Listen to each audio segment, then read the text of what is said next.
How on earth did we get from this to this? Brace! Brace! Brace! Brace! Brace! Squeeze! Squeeze! Squeeze! Squeeze! Squeeze! Squeeze! Squeeze! Squeeze! Squeeze! Well, in this video, we are gonna uncover the journey of how humans went from being hunter-gatherers on the African savanna to giant pillars of lard rummaging through the aisles of Walmart, looking for the next flavor of processed cheesy poofs. At the heart of this issue lies a chasm between the very slow speed of biological evolution and the much faster speed of cultural evolution, between brains that developed over millions of years and technology that has developed in the span of a century. Human history spanning millennia, along with the story of fat guts that develop over a matter of a few months. Throughout much of human history, the idea that you would need to lose weight rather than gain weight would have been unthinkable to most people. The far greater threat was starvation. Early hominids native to the savannas of sub-Saharan Africa had to rely on hunting and gathering for their food. There were no Wendy's drive-thrus in the Great African Rift at the time. From what we can tell from an anthropological perspective, most humans got their calories from gathering, given that plants are unlikely to, well, kill you. This work was predominantly done by women. However, hunting was predominantly done by men, at least in most cultures, because it was far more rigorous and oftentimes you ended up empty-handed. However, hunting and thereby consuming meat did play a pivotal role in providing the high caloric intake of fat and protein that was necessary for building up our human brains. While early men and women liked eating this meat, they also relied on a great deal of carbs, namely from fruit, as fruit has fructose, a type of sugar, and unlike most foods, you don't really need to prepare them. In general, plants kind of want you to eat their fruit, since fruit is basically the flesh around their ovaries, that involve having seeds within them, and they could be spread around through the use of animal droppings, or just shitting them out. The sugars that these humans would consume, and we would continue to consume, would make us hungrier, and thereby would lead us to consuming more fruit. This was incredibly important at a time of scarcity. This goal was by and large based off of short-term sensory pleasure, because when we eat the foods we like, we get an upburst in dopamine. This makes us happy, it gives us pleasure, and our body rewards us for eating more food. And this was great at a time when we didn't have that much food to begin with. But this sensation of short-term sensory pleasure has now been the bane of our existence. Now that dopamine comes easy, which was unthinkable throughout much of human prehistory, we can eat tons and tons of food. Before the agricultural revolution, most of the food was not genetically modified by humans to produce more calories. Thereby, humans needed to scavenge for whatever food they could find, even if it was just kind of crap. We are scavengers for the most part, a few steps above hyenas and vultures. On top of that, we're not very good at digesting food. After all, it requires calories to burn calories. That's how our digestive system works. We need to make sure that the number of calories we consume outputs and exceeds the amount of calories that we burn in the process. Food needs to be broken down. In order to offset this, humans started cooking. This is kind of like pre-digesting the food. It's a lot easier to eat a boiled potato than it is to eat a raw potato, as anyone who has ever tried knows. And oh yeah, cooking also killed pathogens, as long as you didn't want to spend most of your life sitting on a prehistoric toilet getting food poisoning. Humans would eventually travel across much of the world, with various isolated populations that were accustomed to a variety of geographies, which provided their own types of food. Various types of plants and animals native to certain regions could be domesticated. Hence the rise of agriculture, and various types of it. The cradles of civilization would be the Fertile Crescent in what is now Iraq and Syria. This is where they domesticated many types of grasses, namely wheat. We don't know if they necessarily domesticated them there, but it's likely that this was the first place where you saw a large enough surplus of crops along the Tigris and Euphrates rivers to produce large-scale cities and thereby civilizations. A similar trend was going on in Egypt across much of the Nile's banks. On top of that, they got a lot of plant protein from chickpeas. They also had animals like cattle, pigs, sheep, and goats that would provide meat and milk. Those who took a liking for sheep and goats would oftentimes become nomadic herders. They would reside on the hilltops. However, many preferred the floodplains of major rivers. And here, crops grew and provided them with starches. Starches are carbohydrates that humans just love to eat due to their high caloric value, and they're fairly cheap and easy to produce. Wheat and barley were two of the first well-known types of grains. Barley is also really good because it produces some really good beer. In other regions like the Indian subcontinent along the Indus River Valley, and in East Asia along the Yangtze and Yellow rivers, you saw barley and, I should say, most of all, the production of rice. As you move to the other side of the world, you'll get to the Americas. In this part of the world, you saw the production of corn and potatoes. Agriculture, while involving a ton of labor and oftentimes limiting the amount of vitamins and minerals humans were consuming, did nonetheless lead to a surplus amount of calories. This led to many people undertaking professions that didn't revolve around producing food. As a result, you had other professions such as scribes, bakers, smiths, leather workers, even sex workers. This led to the rise of permanent settlements, as you need to stay in one place to grow your crops. And the surplus led to an increase of the population and the diversification of labor, and the development of cities, as craftsmen of various sorts congregated in one particular area. Now, I want to make it clear that just because there was a surplus in food doesn't mean that there wasn't any scarcity of food. Without modern technology, and the elements of nature being what they are, there were oftentimes good harvests, bad harvests, and harvests in between. Oftentimes due to a combination of environmental conditions as well as human factors. These agrarian societies would become more and more complex, especially with specialization growing and population numbers rising. Villages would turn into towns, towns would turn into cities, and eventually you got the creation of organized nation-states, or at the very least city-states. These were not highly complex bureaucratic states compared to today, but they were certainly far more complex than the hunter-gatherer societies. They were also far more hierarchical, and eventually grew into larger political entities such as empires. The first four major civilizations were one in Mesopotamia on the Fertile Crescent, in what is now Iraq and Syria, another one along the Nile River in Egypt, the Yangtze and Yellow rivers in what are now China, and the Indus River Valley civilization in what is now Pakistan and much of India. These would develop their own complex societies that would in turn produce a lot more caloric intake that would lead to larger and larger populations and specialization in a positive feedback loop. Putting my redundancy aside, I just want to point out that around this time, people were also developing calendars. Calendars are a way of organizing the events of the cycle of nature, and this is incredibly useful when you're growing crops. Today, we still engage in this after all. Thanksgiving and autumn festivals in China are by and large tied to harvest times in the fall. Over the course of history, empires would rise and fall, in part due to food scarcity, or surpluses. Oftentimes the main reason why one empire would conquer another group of people was to expand their land. And sometimes people overthrew their governments when they were starving. There was also a lot of conflict between humans that preferred shepherding versus humans that preferred farming in settled communities throughout much of the Middle Ages.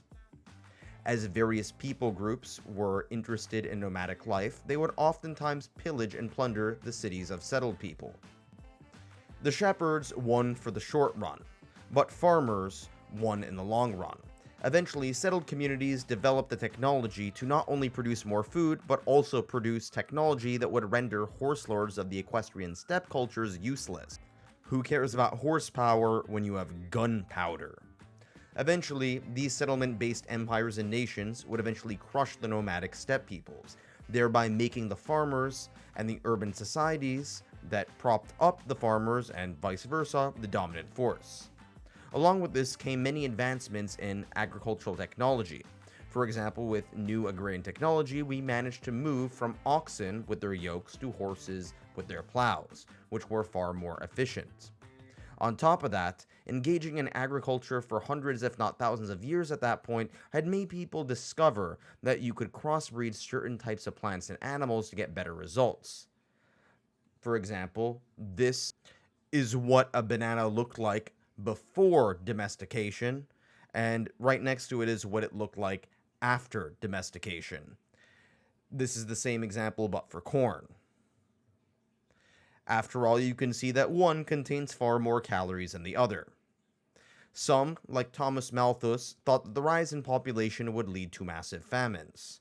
He was half right. By the 1800s, one relatively obscure island called Britain would produce the Industrial Revolution, with new scientific advancements in physics and chemistry. With the invention of the steam engine, you now saw the rise of factories and industry. Many people were moving away from the countryside, where they were working on farms, to move to the cities to work in factories.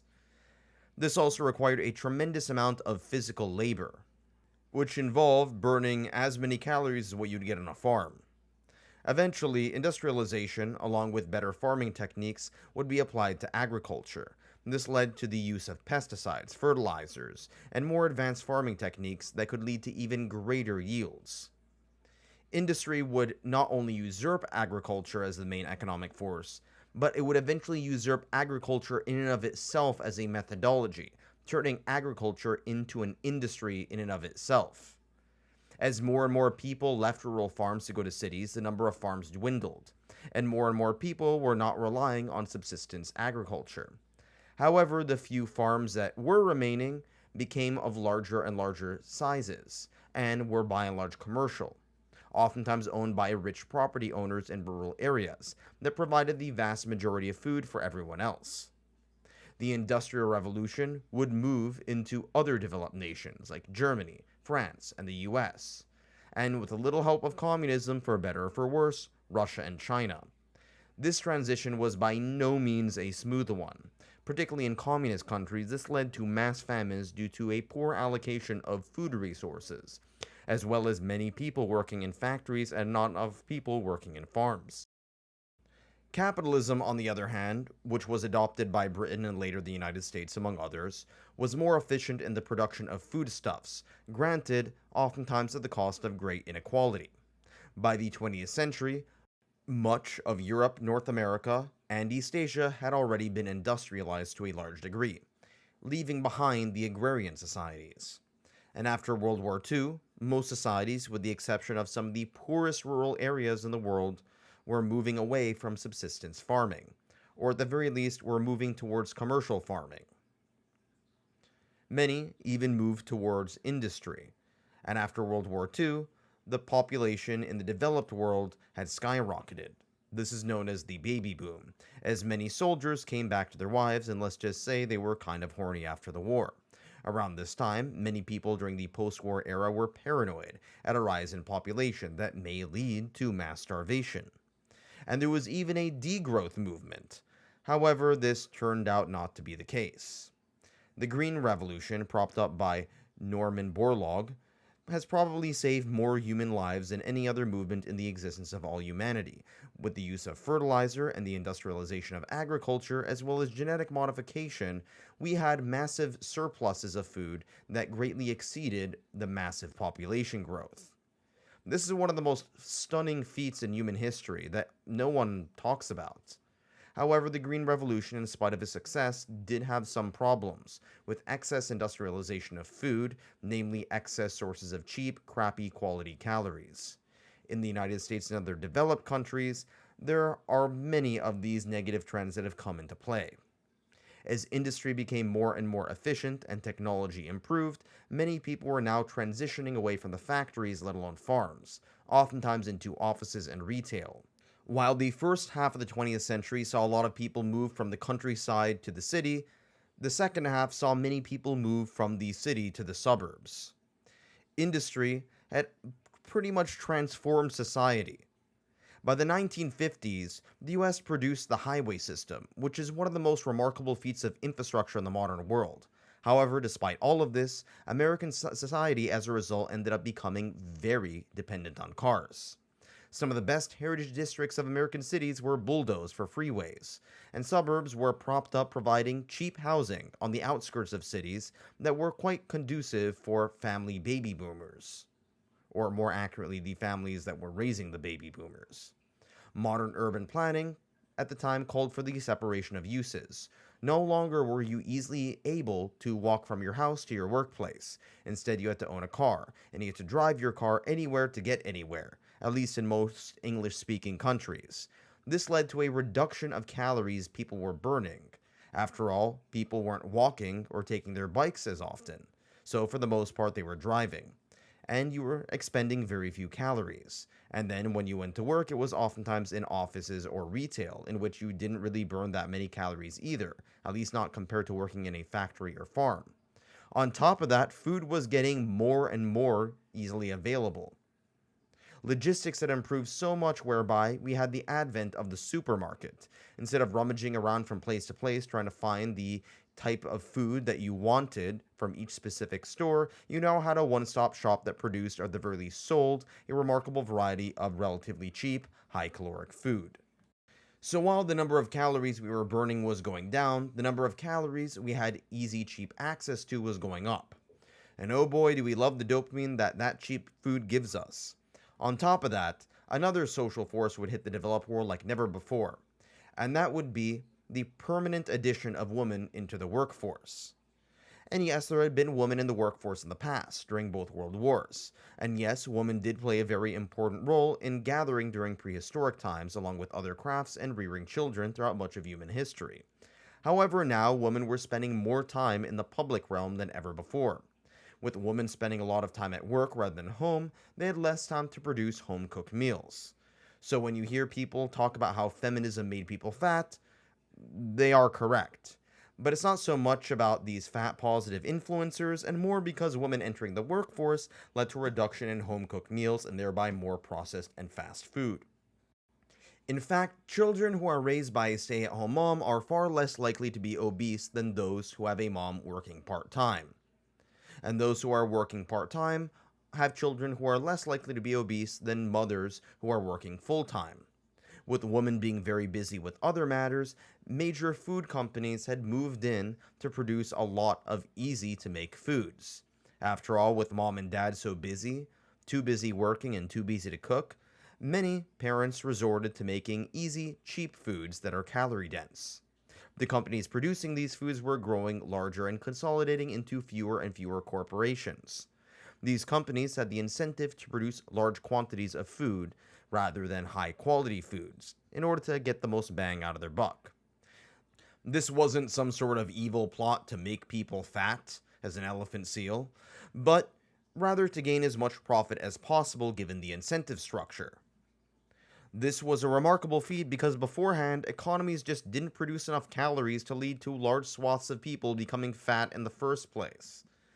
By and large, throughout much of human history, being fat was oftentimes considered a status symbol, at least in some cultures, as it meant that you had easy access to food in order to become fat, and thereby rich.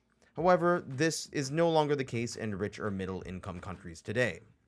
What ended up happening in much of the Western world and many other rich parts of the world is that processed foods have become very cheap, and as a result, the poor people who have been eating a lot of processed, cheap, high-caloric foods oftentimes have a lack of education, and they're far more prone to becoming obese due to their rich counterparts as a result of poor information diets and poor diets.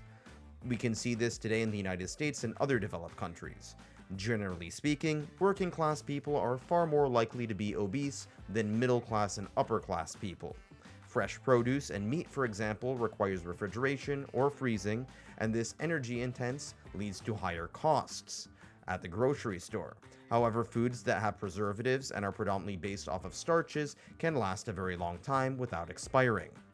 And these very cheap foods that have high shelf lives are not only delicious, but very easy to access. And they're very good at piling a bunch of lard on your ass.